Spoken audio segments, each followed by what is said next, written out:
Story channel မှာပြန်လည်ကြိုဆိုပါရစေ။ ဒီဗီဒီယိုမှာတော့တူရကီမှာ apartment ဘယ်လိုရှာမလဲဆိုတာကိုပြောပြသွားမှာဖြစ်ပါတယ်။အိမ်ဖြစ်ဖြစ်အခန်းမဲ့ဖြစ်ဖြစ်ငားချင်တယ်ဆိုနီးလန်းနှမျိုးရှိပါတယ်။ပထမတစ်ခုကတော့ application website တစ်ခုရှိတယ်။အဲ့ဒီကနေပြီးတော့ရှာလို့ရတယ်ပေါ့နော်။နောက်တစ်ခုကတော့ agency Imletji လို့ခေါ်တယ်။ပထမဆုံးအနေနဲ့ website ကနေဘယ်လိုရှာလဲဆိုတာကြည့်ကြည့်ရအောင်။ဒီ website နာမည်ကတော့ Sahin Bitan လို့ခေါ်ပါတယ်။ဥဆုံးတွေ့တာ English လို့မဟုတ်ဆိုတော့ English လို့ပြောင်းချင်ဘာနာဥစဉ်သွားပြီးတော့အောက်ဆုံးမှာ deal ဆိုတာရှိ DIL ဆိုတာ DIL ကိုသွားလိုက်ပြီးမှချွတ်ချရနေ English ကိုပြောင်းလို့ရတယ် real estate အမှာ so ဒီမှာ category တွေအများကြီးရှိပါတော့ residential နှိပ်လိုက်မယ် residential လူနေတာပေါ့နော်ဟိုတော့မဟုတ်ပါဘူး office တွေပါတော့မဟုတ်ဘူးကိုရွေးချင်တဲ့ဟာရွေးရအနည်းဆုံးဒီ average က1200နေပြီးတော့2500ဝန်းကျင်လောက်ရှိတယ်အဲ့ဒါ Istanbul ပေါ့နော်ကျန်တဲ့တခြားမြို့တွေကျတော့ပို့ပြီးတော့ဈေးပေါ်တယ်လောလောဆယ်တော့ Istanbul ခါအရင်ကြည့်မယ်အခန်းကားမယ်ဆိုရင်သူက2မျိုးရှိရပေါ့နော်တစ်ခုကကျတော့ residence ဆိုတာကအိမ်ရပေါ့ flat ကကျတော့ view အိမ်ပေါ့နော် flat ကိုအရင်ကြည့်ရအောင်filter လုပ်ကြည့်ပြီးတော့ address ကိုနှိပ်လိုက်ရင်သူက city ကိုရွေးခိုင်းတယ် city ဆို Istanbul ရေးလိုက်မယ် Istanbul မှာ3မျိုးပြထားတာပေါ့နော်ပထမဟာ Istanbul 3မျိုးလုံးဒုတိယဟာကျတော့ European side ကိုပြောတာတတိယဟာကျတော့ Anadolu ကကျတော့ဒီ Asia side ကိုပြောတာဆိုတော့ anyway အကုန်လုံးရွေးလိုက်မယ်ပြီးတော့နောက်တစ်ခုကကျတော့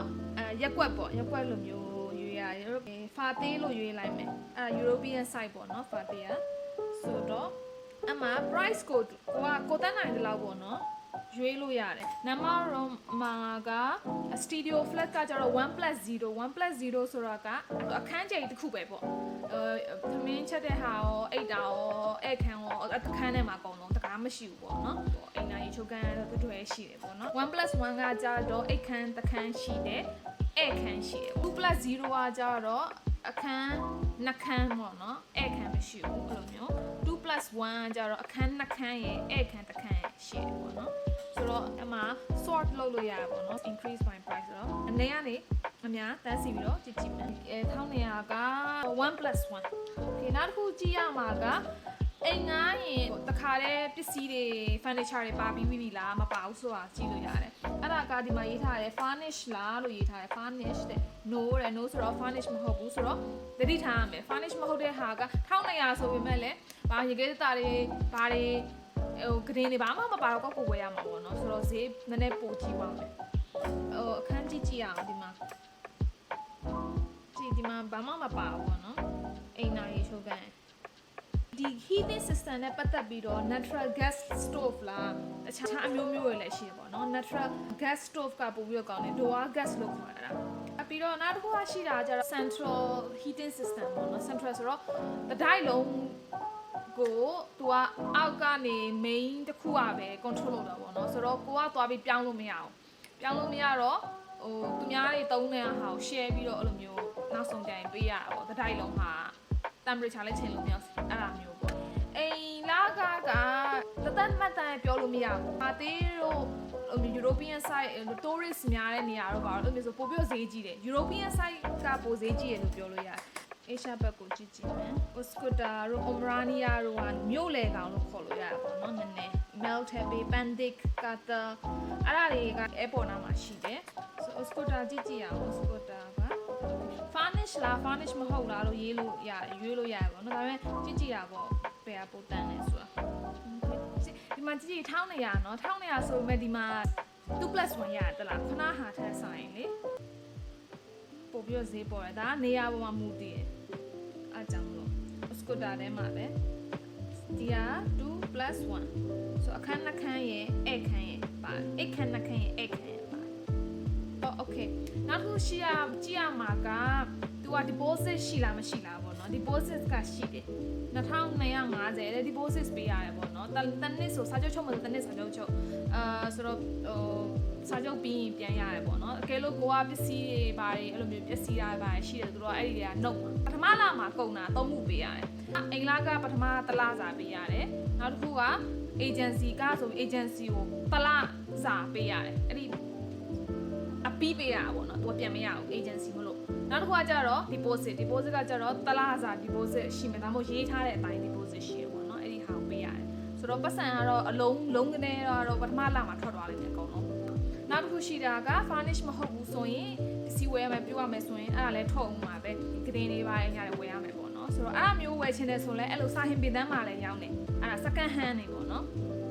ဆိုတော့အဲ့မှာတော့ဝင်ပို့ပြတတာပေါ့မဟုတ်ဘူးဆိုရင်ဟိုအစ်စ်ဆိုင်တော့ဝင်တော့တော်တော်လေးဈေးကြီးတယ်ပေါ့နော်နောက်တစ်ခုရှိသေးတာကအဲ့အိမ်ငားရင်ဟို service charge လို့ခေါ်တယ်အဲ့ဒါကြောင့် IDET လို့ခေါ်တယ်ဒီ type ကိုဟိုစောင့်ရှောက်တဲ့လူပေါ့သူတို့ကိုဟို service charge အနေနဲ့တစ်လားကိုအလီ average က90ထည့်လဲပေးရတယ်အဲ့ဒါက type ပေါ်မှာမူတည်ရပေါ့နော်ဒီမှာတွေ့လာမယ် DUES juice ဆိုတော့30ပေးရတယ်ဒီ type မှာကျတော့30 okay နောက်တစ်ခုကတအိမ်လုံးငားချင်ဘူးအခန်းတစ်ခန်းပဲငားချင်တယ်ဆိုရင်လည်းခုနကလိုပဲစာဟင်ပင်တန်းမှာသွားပြီးကြည့်လို့ရတယ်